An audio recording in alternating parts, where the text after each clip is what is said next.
Friends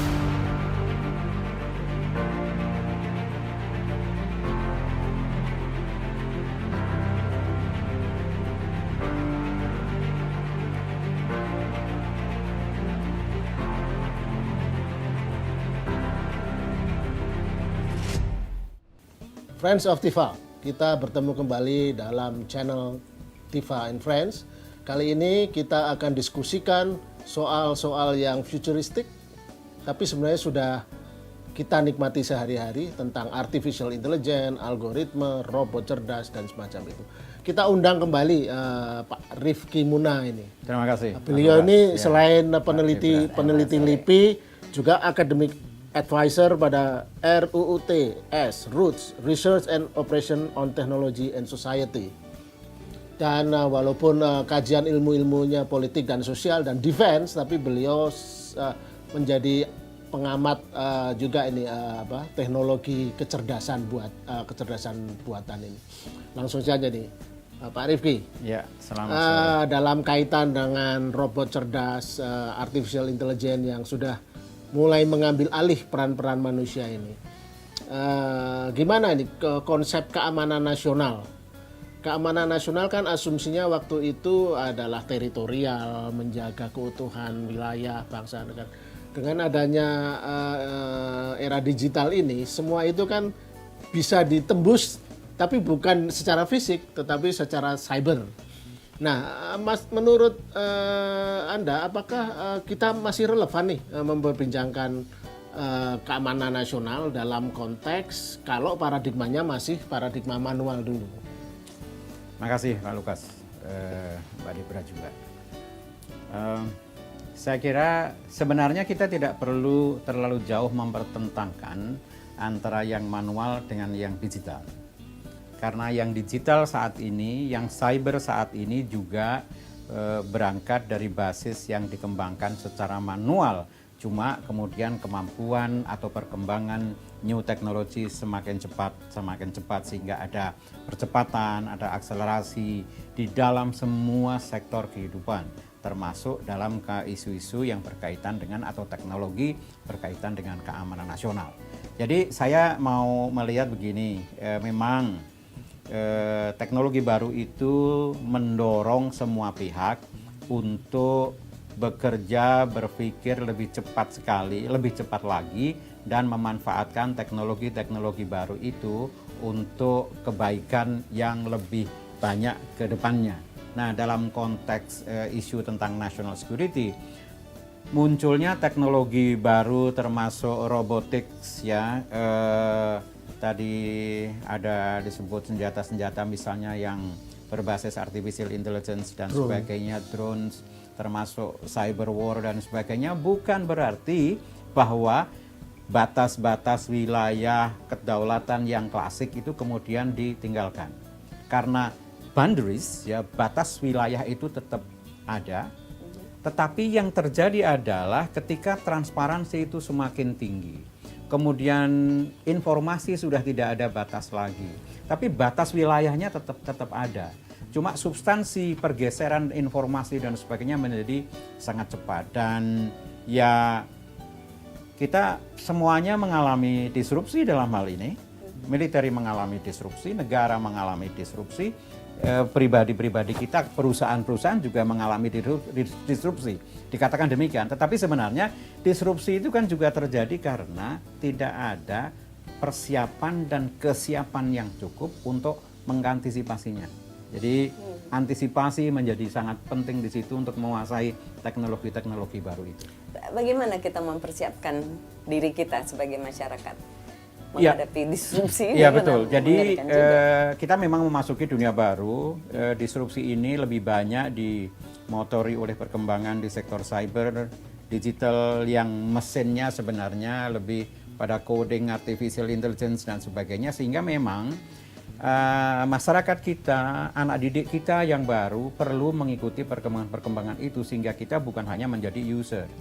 Kemampuan untuk coding misalkan, untuk anak-anak kita di sekolah yang dari TK, SD, SMP tidak semuanya jadi coder, tetapi dia paham dan bagaimana bisa mengembangkan itu. Paling tidak ketika ada tools yang baru, ada gadget yang baru, dia bukan hanya menjadi user sehingga tools itu menjajah anak-anak kita, tetapi dia punya kemampuan untuk mengembangkan hal-hal yang berkaitan dengan ya any types of programming, kira-kira demikian.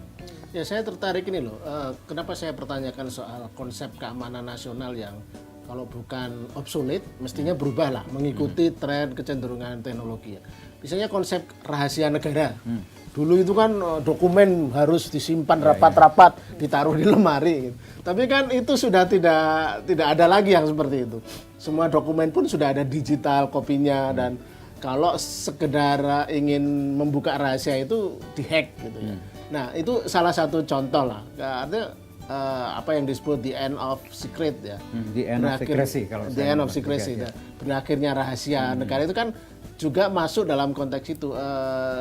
Bagaimana konsep nasionalisme itu bisa come up dengan perkembangan teknologi ini kira-kira? Ya, saya kira kita juga memaknai bahwa nasionalisme ini sekarang relevansinya tetap ada dalam konteks menjaga kedaulatan negara, dalam konteks untuk mengembangkan Indonesia ke depan, untuk supaya bisa compete, bisa sejajar atau lebih tinggi dalam konteks kemampuan dan perkembangannya dengan negara-negara lain. Tapi memang ketika kita bicara tentang tadi Pak Lukas sampaikan, ya teknologi baru ini membuka hampir semuanya. Sekresi atau rahasia itu sekarang menjadi hampir-hampir tidak ada. Ini semua buku-buku yang ada di sini semuanya bisa digitalize. Dan ketika digitalize bisa kita search ya. Kemampuan mesin yang baru misalkan itu pada 1 detik dia sudah bisa mengindeks misalkan 1 juta buku misalkan. Nah, ini perkembangan yang kita hadapi dan ini sudah real. Bukan lagi kita ngarang-ngarang kan gitu. Search engine yang kita pakai setiap saat kita bisa bertanya apapun, bahkan yang dulu dianggap rahasia dalam militer misalkan. Di militer itu kan dulu yang namanya cuaca dan medan ya di suatu tempat dalam urusan pertempuran itu sudah menjadi rahasia. Menjadi rahasia. Sekarang kan kita bisa ngelihat cuaca di mana? Kerawang, cuaca di Jogja, atau di Reykjavik, atau juga di mana saja. Kita bisa tahu real time. Hujan tidak, suhunya berapa, arah angin berapa. Bahkan kita saat ini bisa melihat sampai topografi suatu wilayah itu bisa kita ketahui. Sampai ke dasar laut sekalipun. Gitu. Yang dulu sangat dirahasiakan. Ya. Dan menariknya adalah driving force dari proses itu yang mendorong itu adalah private sector. Nah, ke depan artinya dalam konteks keamanan nasional dan sebagainya negara oleh para agen negara dan begini para pejabat negara, orang-orang yang terlibat dalam pengelolaan negara, para ahlinya perlu berpikir ulang tentang bagaimana kita mengembangkan negara di dalam lingkungan sistem teknologi yang baru. Karena teknologi internet misalkan, teknologi itu sebenarnya nggak kompatibel dengan sistem negara yang kalau akan menggunakan sistem kedaulatan yang klasik. Internet itu teknologi yang post-state. Siapa yang mengelola internet? Dan seluruh dunia connected. Kemudian kita akan, nggak bisa, ini rahasia misalkan. Nah sekarang sudah mulai terjadi itu. Sekarang kan yang rahasia itu kalau dalam perang misalnya cuma kapan akan mulai menyerang. Tapi semua informasi senjata, ya siapa punya apa. Sekarang itu senjata tertentu diorder kapan, mau dibikin oleh siapa, harganya siapa, akan dideliver kapan. Informasinya bisa kita dapatkan semua. Jadi ketika negara bilang, oh jangan ini informasi rahasia. Terus what is secret? Mau ngelihat misalnya tahun 1995 saya ingat pernah ikut dalam penelitian kecil.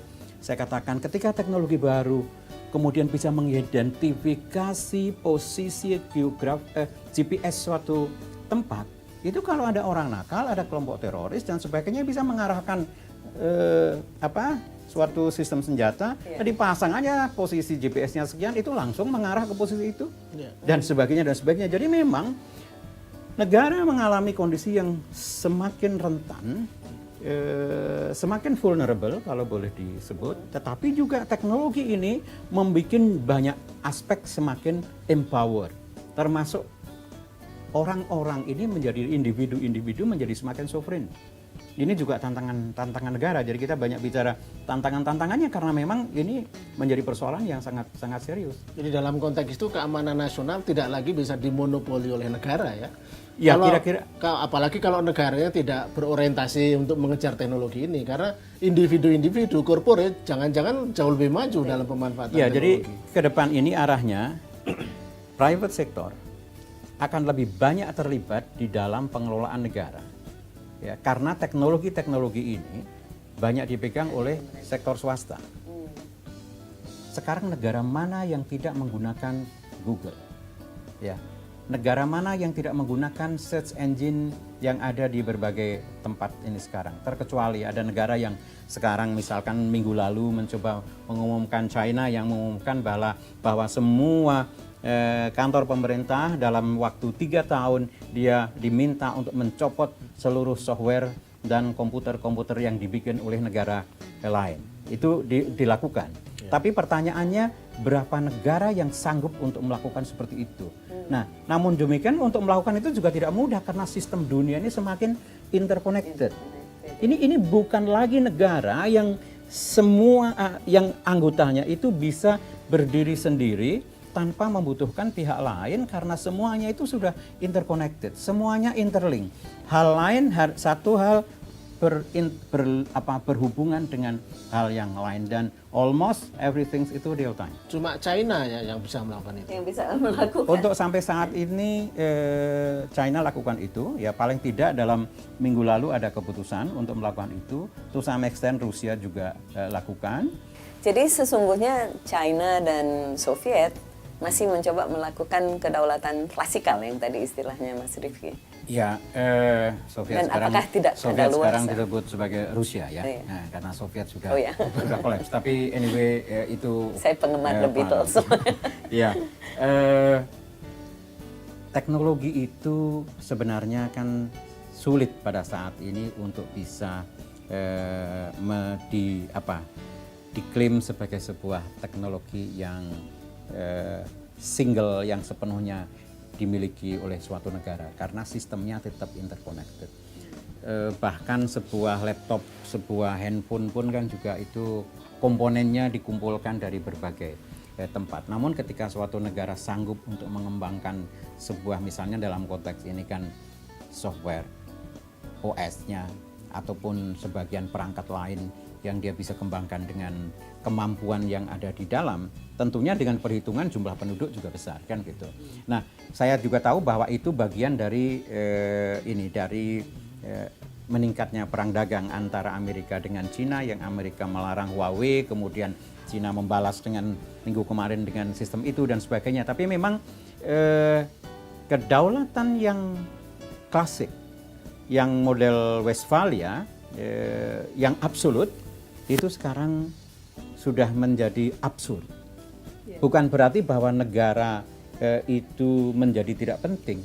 Negara tetap penting, negara tetap memiliki peran yang besar, namun negara dituntut untuk bisa menyesuaikan dengan dinamika teknologi baru, termasuk juga teknologi dalam dunia militer dan sebagainya. Karena kalau tidak menyesuaikan ataupun business as usual, negara tersebut pasti akan ketinggalan jauh. Termasuk di sini adalah aparaturnya.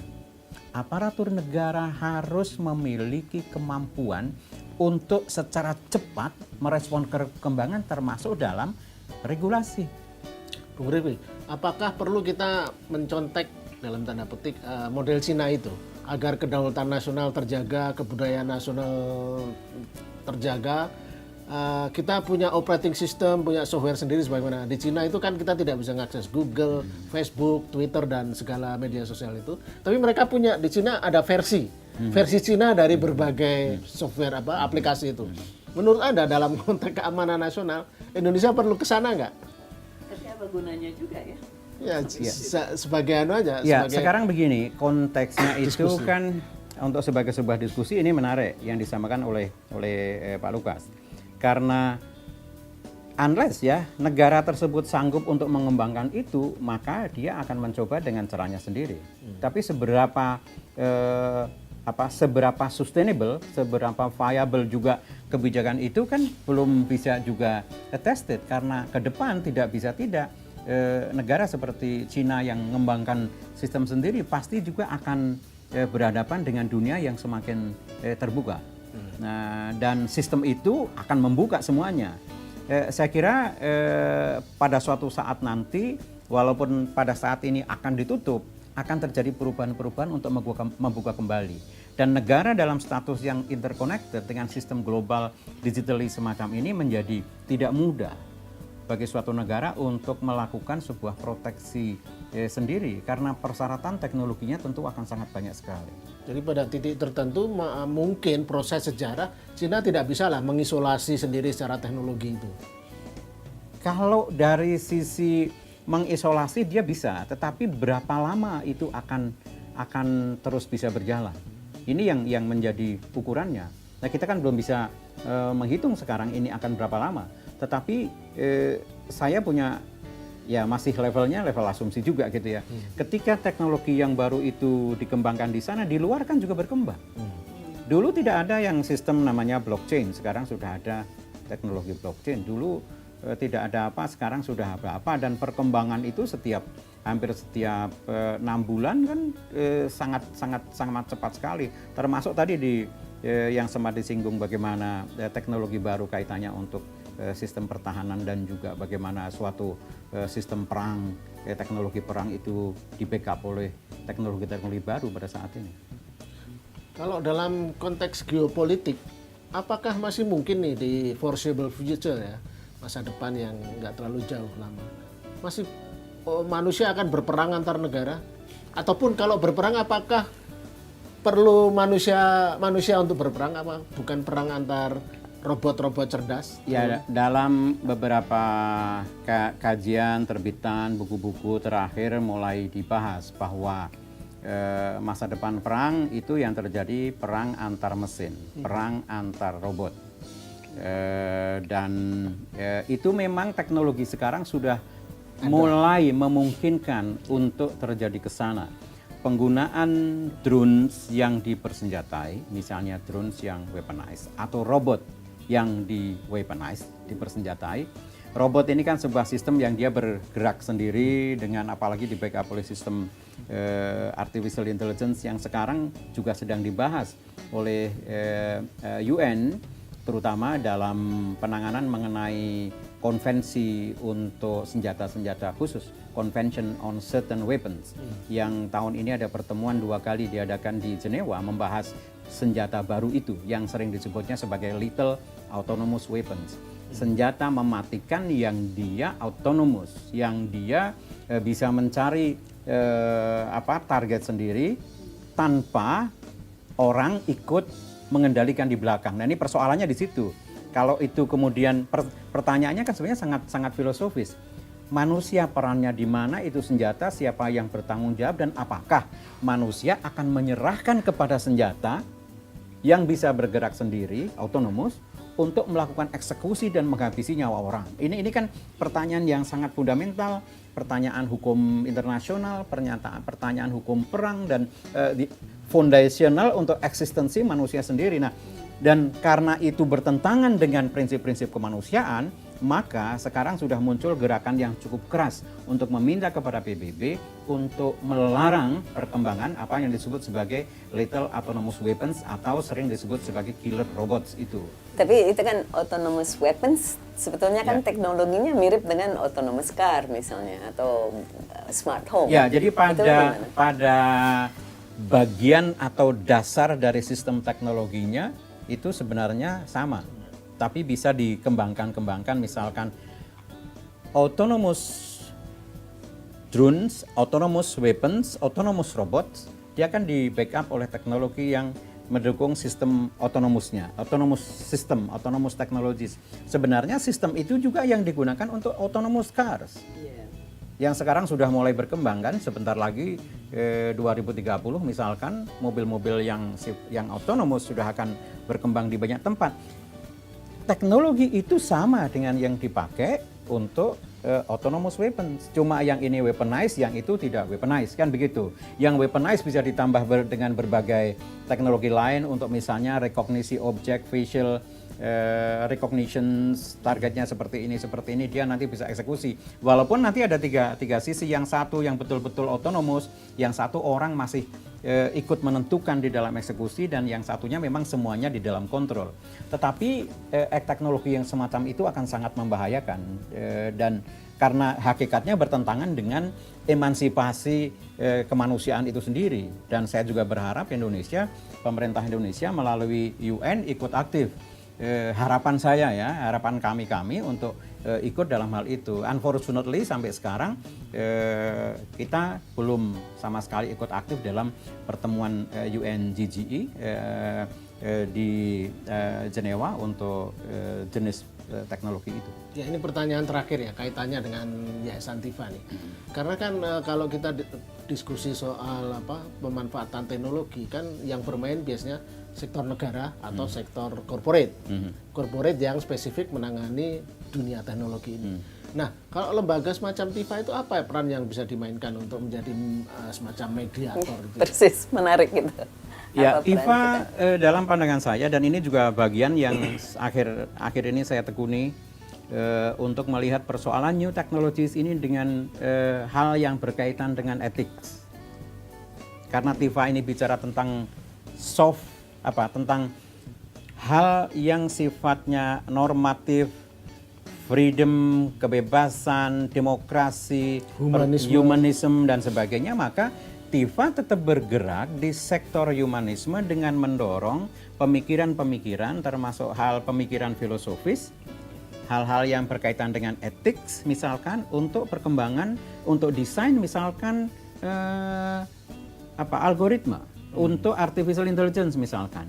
Ketika persoalannya sekarang, algoritma yang dikembangkan untuk sistem cerdas dan berbagai sistem yang ada, termasuk facial recognition untuk kebutuhan apakah itu banking, untuk security, mencari target crimes misalkan, ini ada persoalan yang berkaitan dengan bias. Termasuk perlindungan data itu ya? Ya, perlindungan data satu sisi.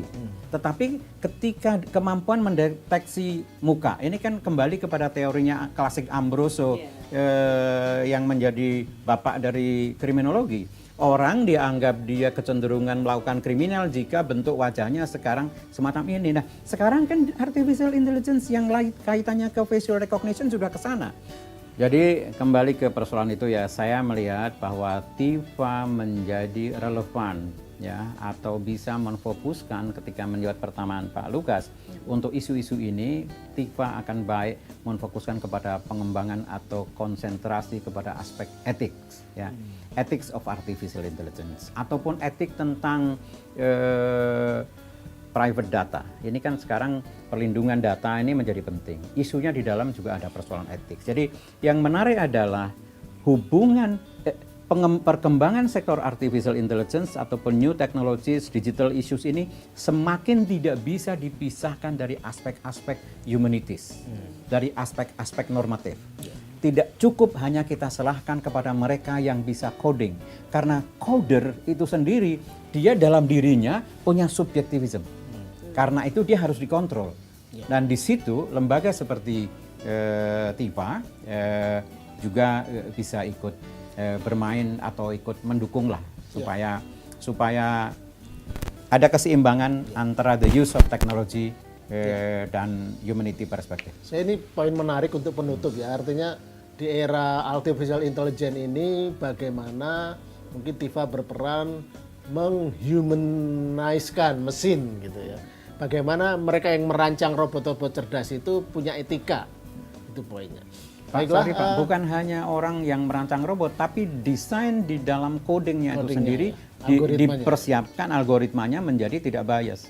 Karena kalau bias itu banyak cerita, banyak kasus, tapi kita di lain kali bisa kita ulas lagi. Kita akan ulas lebih detail nanti di berbagai teknologi yang digunakan manusia.